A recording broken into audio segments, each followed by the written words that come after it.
Veltan stood before the massive viewing screen in the Galactic Research Consortium headquarters. The blue and green planets slowly rotated before him, looking peaceful from this distance. White clouds drifted over brown and green continents. It looked like any other world with life on it. "This is your new assignment," Director Colmeth said, her voice flat and bored. She had given this same briefing hundreds of times to hundreds of observers. Species designation, human. Planet designation, Earth. Current development level, pre-spaceflight, early industrial age. Veltan nodded, making notes on his datapad. This seemed like a simple job. He had observed dozens of species before. Most were boring. They fought over resources, built primitive cities, and eventually destroyed themselves or learned to get along. The patterns were always the same. "What makes this species special?"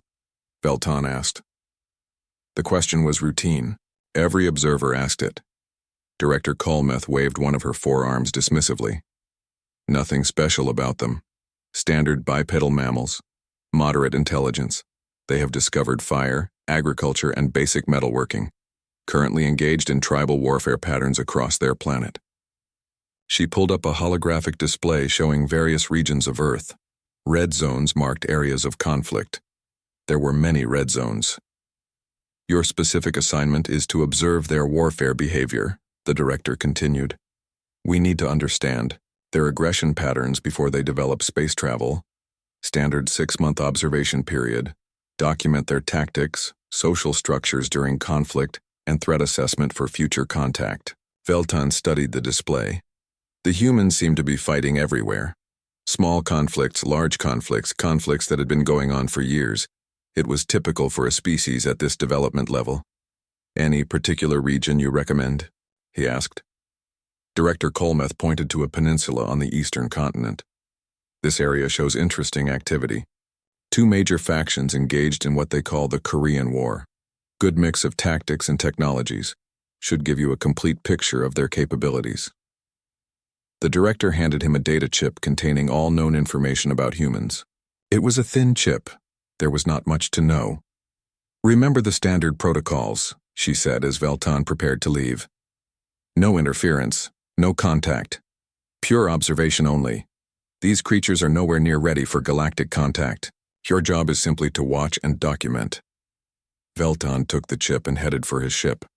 The vessel was small but equipped with the best cloaking technology available. Humans would never detect him. Their sensors were primitive compared to galactic, standard equipment. As his ship approached Earth, Veltan reviewed the basic human data. Average height, 1.7 meters. Average lifespan, 70 local years. Brain capacity, adequate for basic problem solving. Social structure, tribal, with larger groups, called nations. Technology level, steam power, basic electronics, chemical explosives. The ship's computer identified the conflict zone easily. Energy signatures from explosions, radio communications, and heat signatures from large groups of humans were obvious markers. Veltan positioned his ship high above the Korean peninsula and activated full stealth mode. His first look at active human warfare came through the ship's advanced sensors. Thousands of humans were spread across a mountainous landscape. They had dug trenches and built defensive positions. Primitive vehicles moved supplies and reinforcements. Aircraft flew overhead, dropping explosives. It looked exactly like what he expected to see. Veltan began his documentation routine. He cataloged weapon types, counted group sizes, and mapped defensive positions.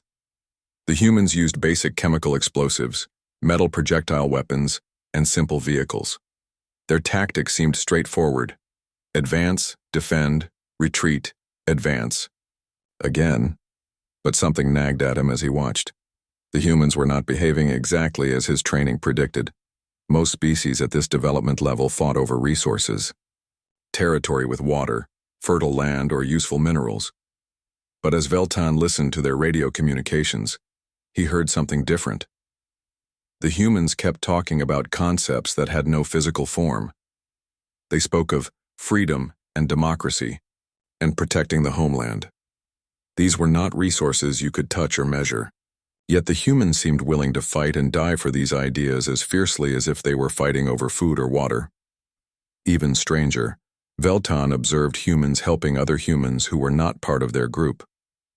Medical personnel treated wounded enemies. Soldiers shared food with prisoners.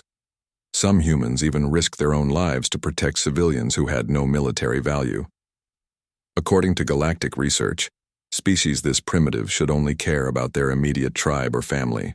Group. Self-preservation should be their primary drive.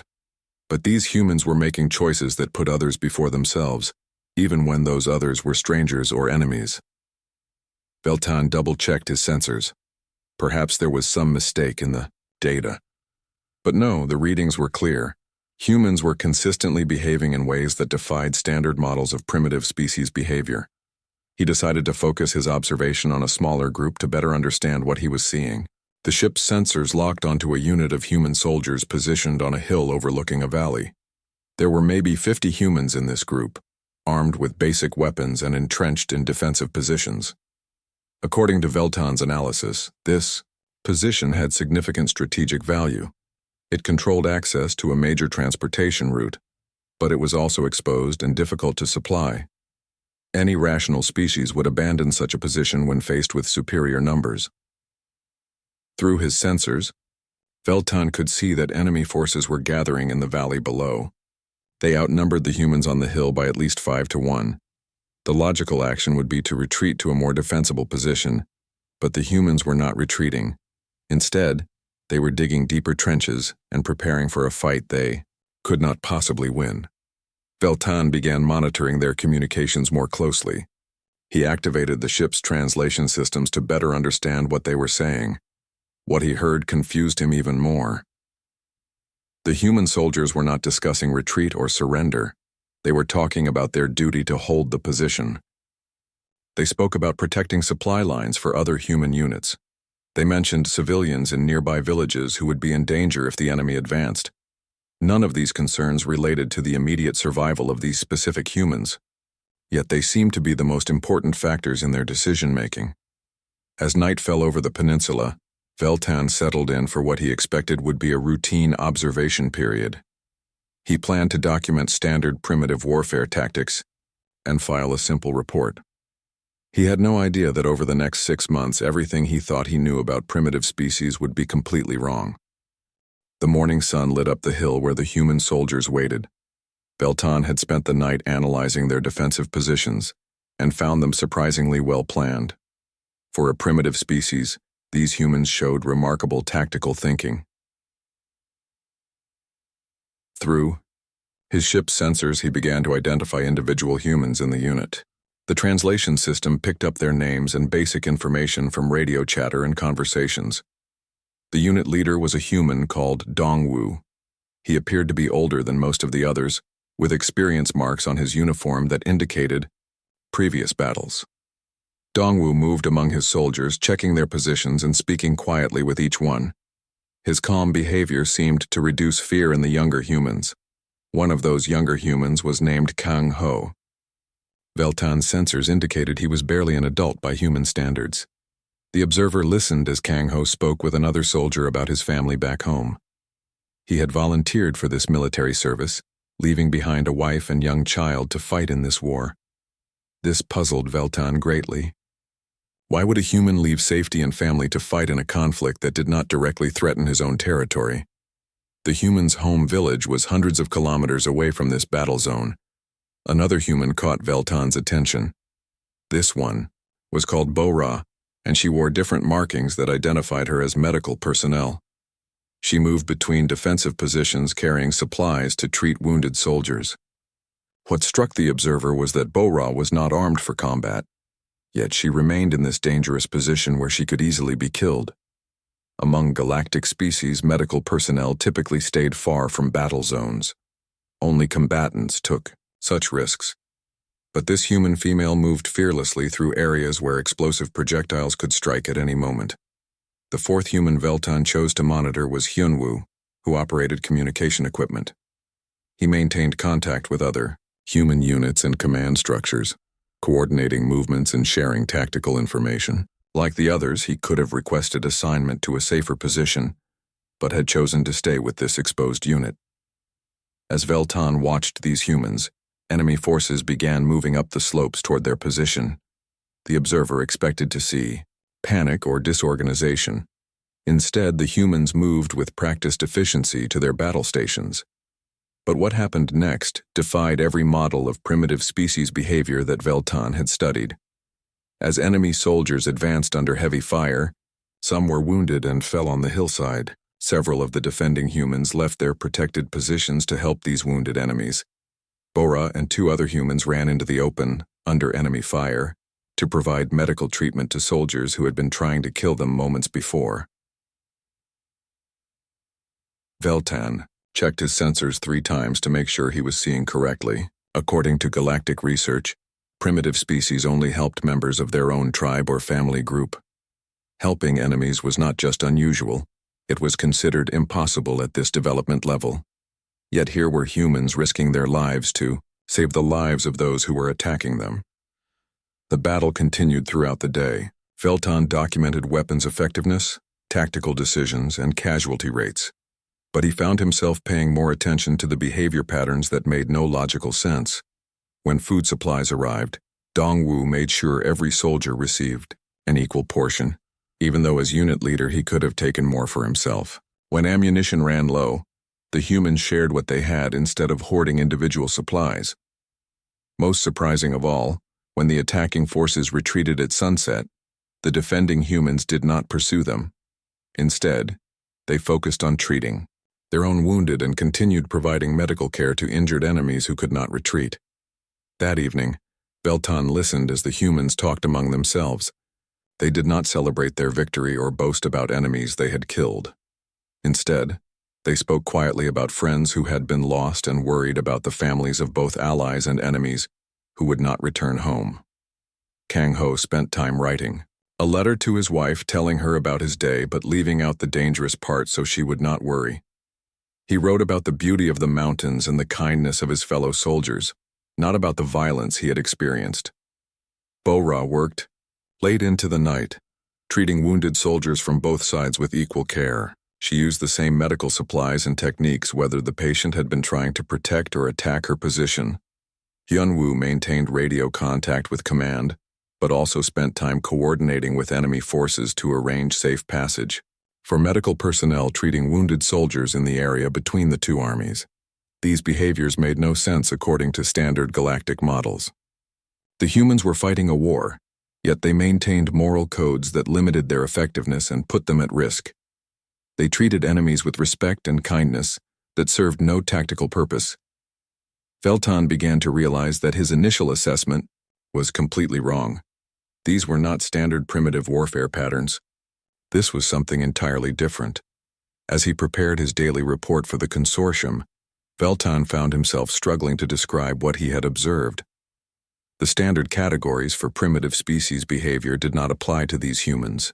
He wrote, "Human subjects display unusual behavioral patterns during warfare, appear to follow moral codes that limit tactical effectiveness, require further observation to understand decision-making processes." But even as he filed the report, Veltan knew it did not capture what he had really seen. How could he explain to the consortium that these supposedly primitive beings were making choices based on principles that most galactic civilizations had abandoned long ago? The advanced species of the galaxy had learned to be efficient, logical, and practical. They made decisions based on clear cost-benefit analysis and rational self-interest. It had made them peaceful and prosperous. But these humans were doing something different. They were making decisions based on ideas about right and wrong that had nothing to do with personal benefit or even survival. As Veltan settled in for his second night of observation, he realized he was no longer just documenting primitive warfare tactics. He was witnessing something that challenged everything the galactic community believed about civilization and progress.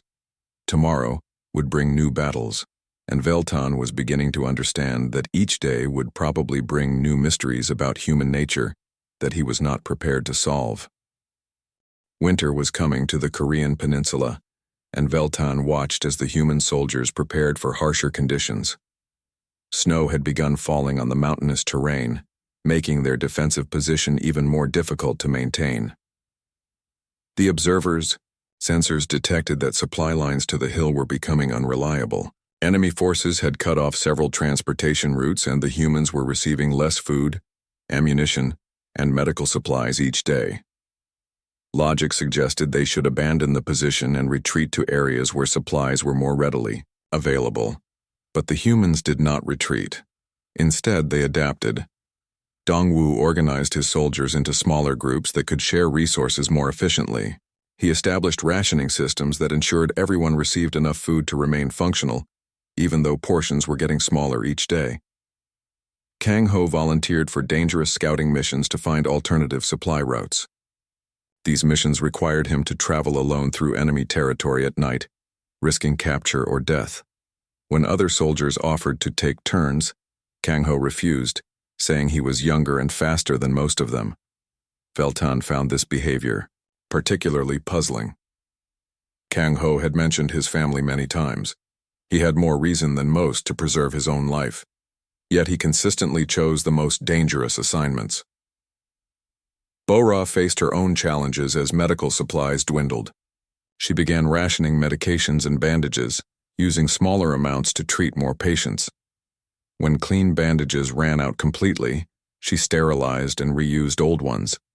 She even tore up her own clothing to create additional medical supplies.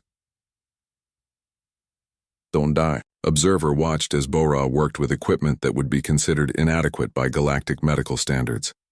Yet her patients recovered at rates that exceeded what the technology should have achieved. Veltan realized that her personal care and attention were somehow contributing to the healing process. A new human appeared in the area when an aircraft crashed near the hill position. The pilot was named Sujin, and her vehicle had been damaged by enemy fire while delivering supplies. She could have waited for rescue, but instead chose to help defend the position. Sujin had no ground combat training, but she learned quickly from the other soldiers. Within days, she was contributing to defensive operations and helping maintain equipment. Like the others, she could have requested evacuation, but chose to stay. Another human called Jiwoo arrived as part of an engineering unit tasked with improving the defensive positions.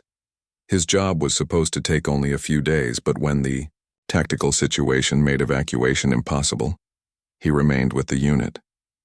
Jiwoo used his technical skills to create better defensive structures with limited materials.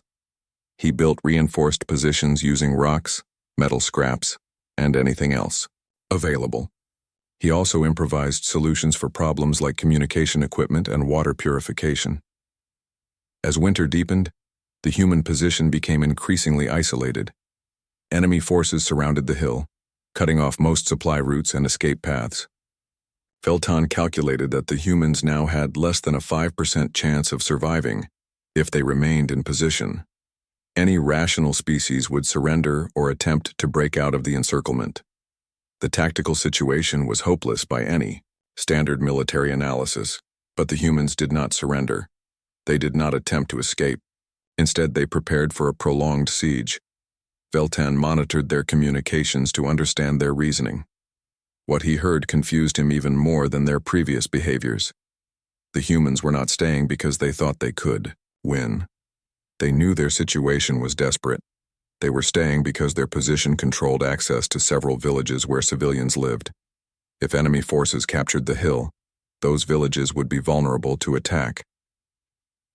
The soldiers talked about people they had never met who lived in those villages. They spoke of children, elderly humans, and families who would be in danger if the defensive position fell. These were not relatives or tribe members. They were complete strangers. Yet the humans were willing to die to protect these strangers. Veltan tried to understand this logic. Among galactic species, individuals might sacrifice themselves for family members or close tribal groups. Such behavior made evolutionary sense because it protected shared genetic material. But these humans were prepared to die for abstract concepts like protecting innocent people they would never meet. There was no evolutionary benefit to such behavior. It served no logical purpose. As the siege continued, conditions became worse. Food supplies were almost gone. Medical equipment was nearly exhausted. Ammunition was running low. The humans were cold, hungry, and tired. Still, they did not surrender. Veltan watched Dongwu make increasingly difficult decisions about resource allocation. The unit leader gave his own food portions to younger soldiers. He assigned himself to the most dangerous guard duty so others could rest. Kang Ho continued writing letters to his wife, but now he also wrote letters to the families of other soldiers who had been killed. He took time to describe the brave actions of fallen comrades, ensuring their families would know how they had died. Bora treated frostbite and malnutrition with almost no medical supplies. She used her own body heat to warm seriously injured soldiers, staying with them through cold nights when she should have been resting. Sujin and Jiwoo worked together to create improvised heating systems and better shelters. They used their technical skills to make life more bearable for everyone, even though they could have used the same energy to create escape routes for themselves. The observer began filing increasingly detailed reports about human behavior, but he struggled to categorize what he was seeing according to standard galactic models. These humans were not behaving like a primitive species. They were not even behaving like most advanced species Veltan had studied. They were demonstrating forms of cooperation, sacrifice, and moral reasoning that seemed to exceed what should be possible at their development level. More troubling for Veltan was his own reaction to what he was observing. Standard protocol required emotional detachment from research subjects. Observers were trained to remain objective and analytical, but Veltan found himself concerned about the welfare of specific humans. He worried about Kang Ho during his dangerous scouting missions. He hoped Bora would find more medical supplies. He wanted Dongwu's tactical decisions to succeed. These emotional responses violated his training and compromised his objectivity as a scientific observer, yet he could not seem to control them. As winter reached its harshest point, Veltan realized that something fundamental had changed in his understanding of human nature. These were not primitive beings following simple behavioral patterns. They were something entirely different, and he was beginning to suspect that different might mean dangerous for the rest of the galaxy. The situation on the hill had become impossible. Veltan's sensors showed that enemy forces had gathered in overwhelming numbers around the human position. His computer calculated the odds of survival for the defending humans at 0.3%. Any species following logical behavior patterns would surrender immediately. Continued resistance served no purpose except to guarantee death for everyone involved. But as Veltan monitored human communications, he realized they were not planning to surrender. They were planning for what they called a final stand. This concept made no sense to the observer. A final stand was a choice to fight until death rather than accept defeat. It served no tactical purpose and provided no benefit to anyone. Yet the humans spoke of it as if it were the most natural decision in the world. Dongwu gathered his remaining soldiers for what he called a briefing, but which sounded more like a farewell speech. He thanked each human for their service and told them they had done everything possible to complete their mission. "We held this position for 3 months," Dongwu said quietly. "The supply convoys got through to the civilian areas. The evacuation routes stayed open. We did our job." Veltan listened as the unit leader explained that headquarters had ordered a general retreat from the region. Other human forces were pulling back to new defensive lines. The strategic value of the hill position was no longer worth the cost of defending it, but the humans could not retreat. Enemy forces had completely surrounded them. Any attempt to break out would result in their immediate destruction. "We have 2 choices," Dongwu continued. "We can surrender and hope for decent treatment as prisoners, or we can make sure the enemy pays a high price for taking this position." The observer expected the humans to choose surrender. It was the logical decision that offered the best chance of survival. Instead, every human in the unit chose to fight. Veltan was forced to recalculate his understanding of human psychology. These beings were not making decisions based on survival instincts or logical analysis. They were making choices based on concepts that had no physical reality. They spoke of honor, duty, and sacrifice as if these were actual things that could be measured and evaluated. They talked about setting an example for other humans and maintaining the reputation of their military unit. None of these concerns had any bearing on their immediate survival or the survival of their genetic material. Yet these abstract concepts seemed to be more important to the humans than life itself. As preparations for the final battle began, Veltan observed individual humans making choices that defied every model of species behavior he had been taught. Wounded soldier named Min Ho insisted on taking a combat position, despite injuries that made movement painful. When Bora told him he should rest, Min Ho replied that his comrades needed every weapon they could get. Later that day, Min Ho volunteered for a mission that required crawling through enemy fire to deliver intelligence about enemy positions to nearby human units. The mission had almost no chance of success and guaranteed death for whoever attempted it. Min Ho completed the mission. He delivered the intelligence that allowed other human forces to avoid an ambush, saving dozens of lives. He died in the process. Exactly as everyone knew he would, a civilian named So Young had been trapped near the hill when fighting began. The humans had offered many times to evacuate her to safety, but she refused to leave. Instead, she helped coordinate communications and supply operations. When the final battle approached, So Young still refused evacuation. She said the soldiers needed someone to maintain radio contact with command, and she was the only person available who understood the equipment. So Young was not a soldier. She had no military training or obligation to fight. Yet she chose to stay in a position where she would certainly be killed, simply because her skills were useful to others. Another human, Tae Ho, commanded a small group that was ordered to retreat to safety before the final assault. This group could have escaped the encirclement and survived the battle. Tae Ho refused the order. He said his unit would stay to provide covering fire for the main defensive position. This decision guaranteed that his group would be destroyed, but it might allow the defenders to hold out a few hours longer. Veltan watched as Tae Ho said goodbye to his soldiers, giving each one the choice to leave if they wanted. None of them left. They all chose to stay and die with their commander. As evening approached, Kang Ho sat in his position, writing a final letter to his wife. He knew she would never receive it, but he wrote it anyway. He told her about the beauty of the mountains and the courage of his fellow soldiers. He wrote about how proud he was to serve alongside such people. The letter contained no complaints about the situation or fear about dying. Instead, Kang Ho wrote about hope for the future and his belief that their sacrifice would contribute to a better world for their children. Veltan found himself reading the letter through the ship's translation systems and feeling emotions he had no words for. The simple dignity and courage in Kang Ho's words affected the observer in ways that violated all his training. These humans were not just facing death with courage. They were facing death with purpose and meaning that transformed their final moments into something that transcended mere survival. The observer realized he was witnessing something that advanced galactic civilizations had lost, or perhaps never possessed. These humans had discovered that some things were more important than living, and that knowledge gave them a kind of power that technology could not provide. As night fell and the final assault prepared to begin, Veltan found himself filing reports that grew more alarmed with each transmission.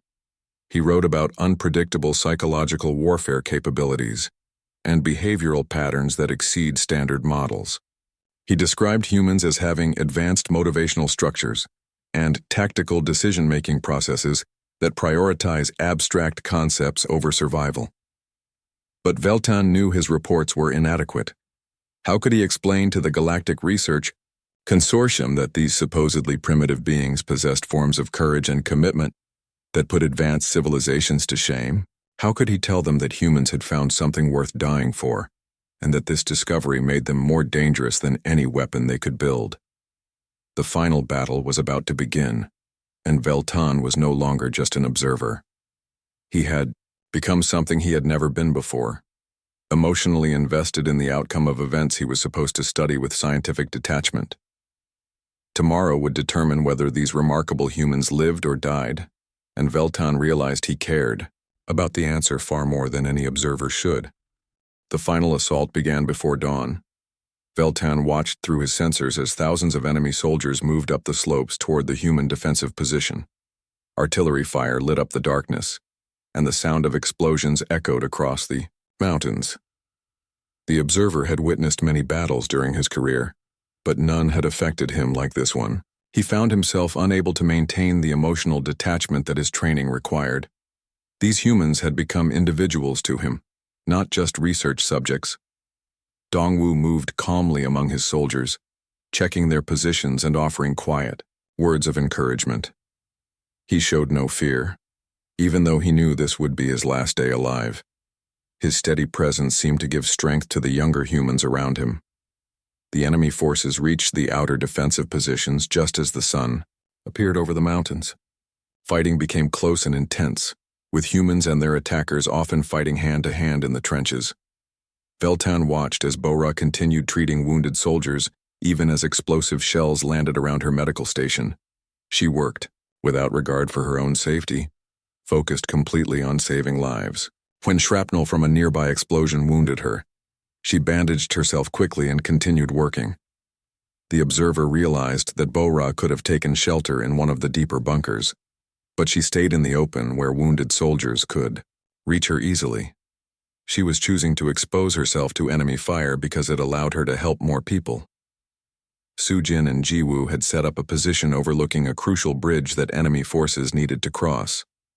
Their job was to prevent the Womaidai enemy from using the bridge for as long as possible.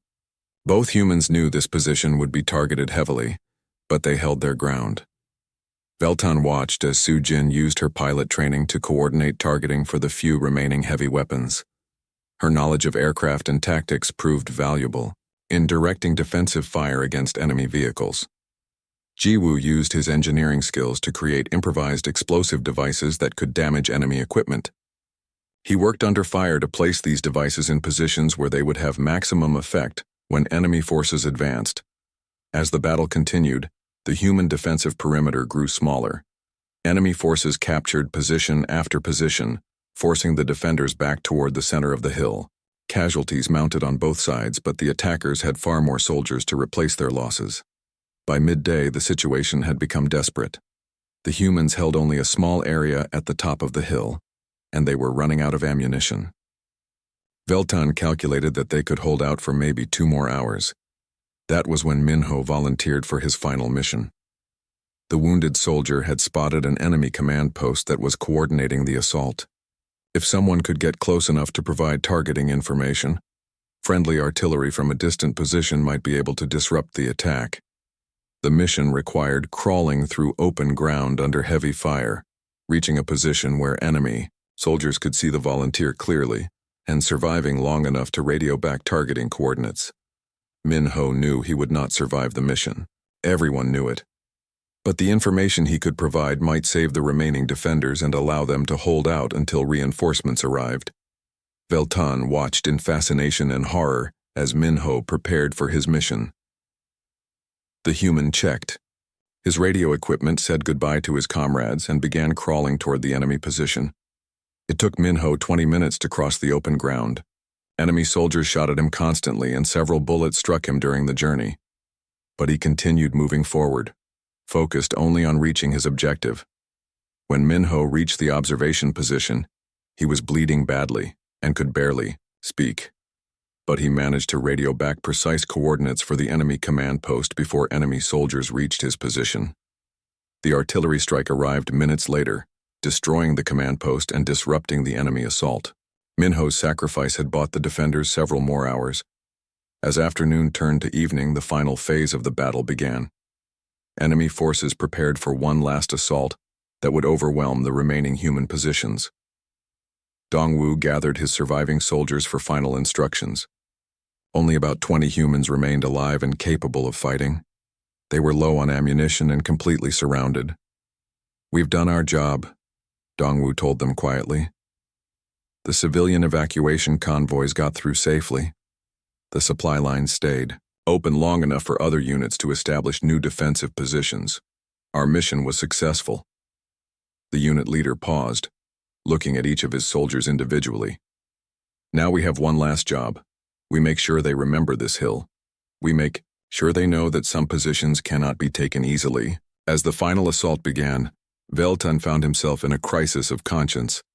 His training and protocols strictly forbade any interference with the species he was observing. But watching these remarkable beings face destruction was becoming unbearable. Bora was killed when an explosive shell hit her medical station directly. She died while treating a wounded enemy soldier, never abandoning her commitment to healing even in the final moments. Sujin and Jiwoo held their bridge position until the last possible moment. Their defensive fire allowed several wounded humans to retreat to the final defensive line. Both died at their posts, still fighting when enemy soldiers overran their position. Taeho and his small group provided covering fire that allowed the main defensive force to reposition for the final stand. His unit was destroyed completely, but their sacrifice bought crucial time. As enemy forces closed in on the last human positions, Veltan made a decision that would change his life forever. He activated his ship's communication jamming systems.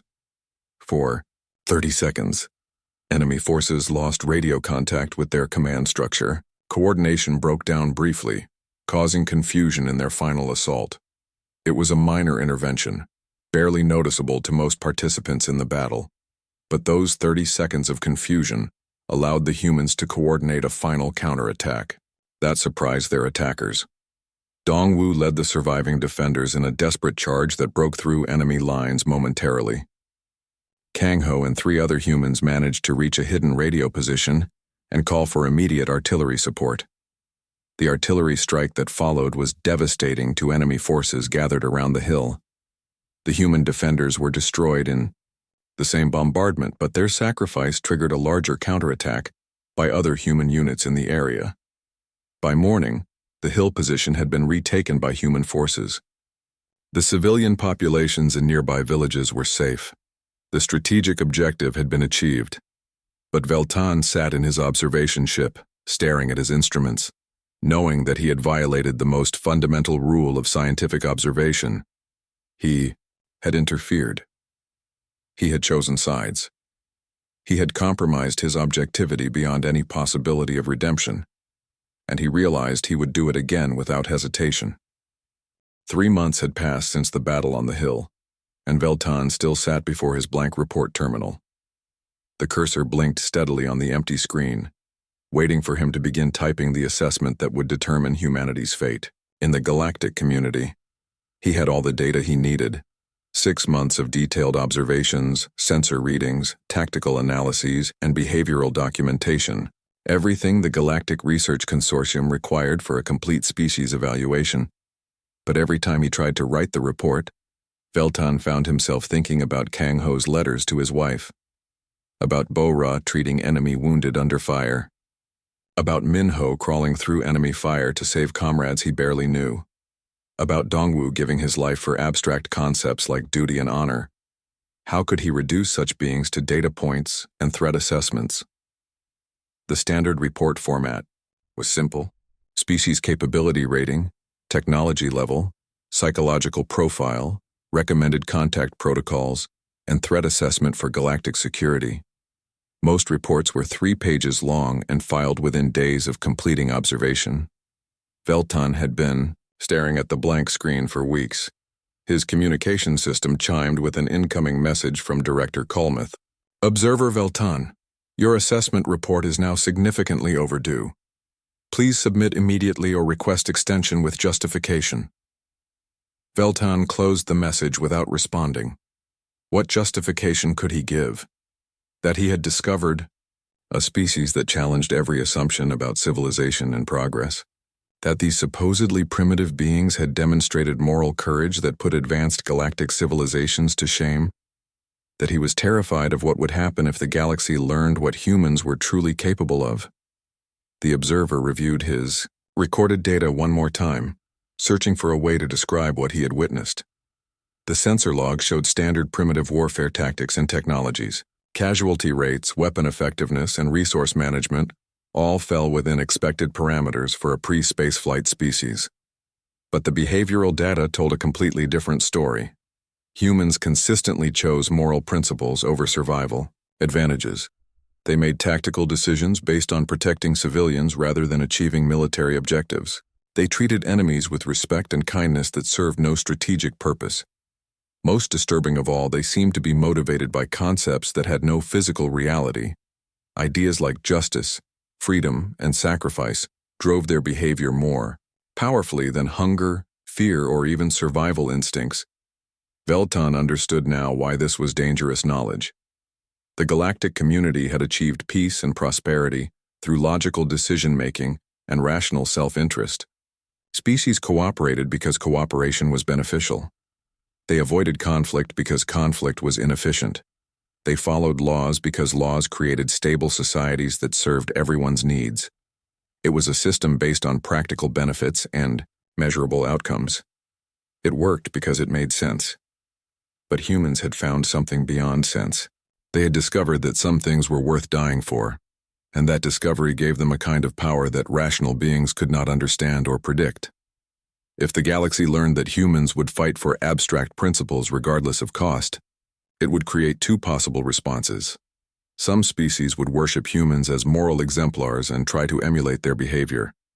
Others would see humans as a fundamental threat to galactic stability and seek to destroy them before they could spread their dangerous ideas. Either outcome would be catastrophic.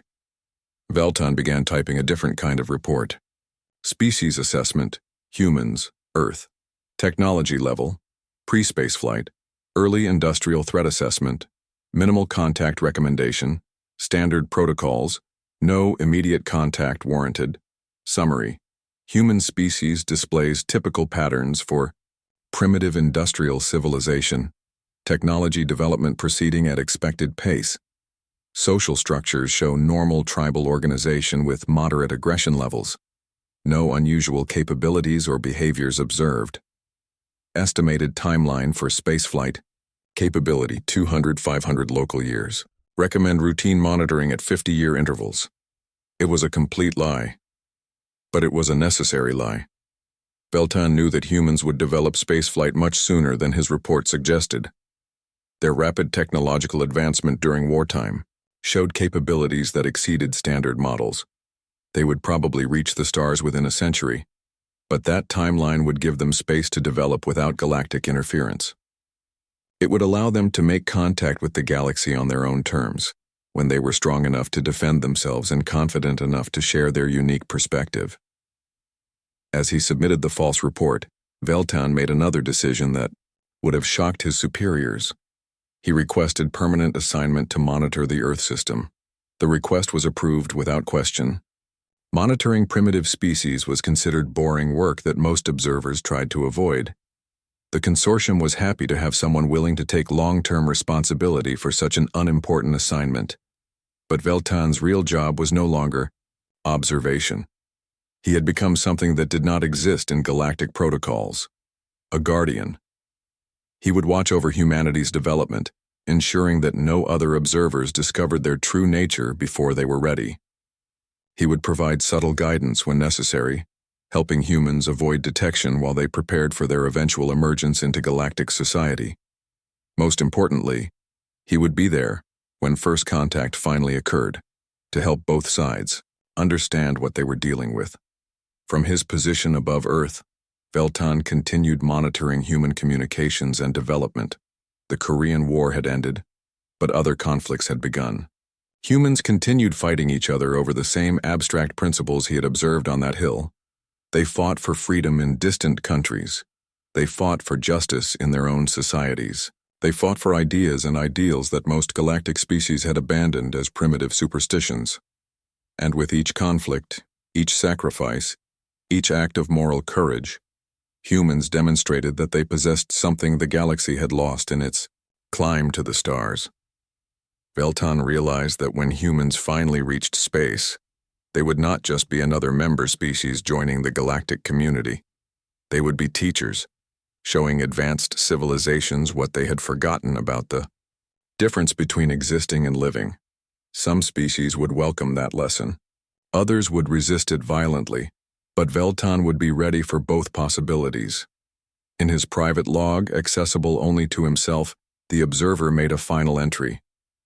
I was sent to observe humans at war, expecting to catalog another unremarkable species. Instead, I discovered that humanity does not fight wars.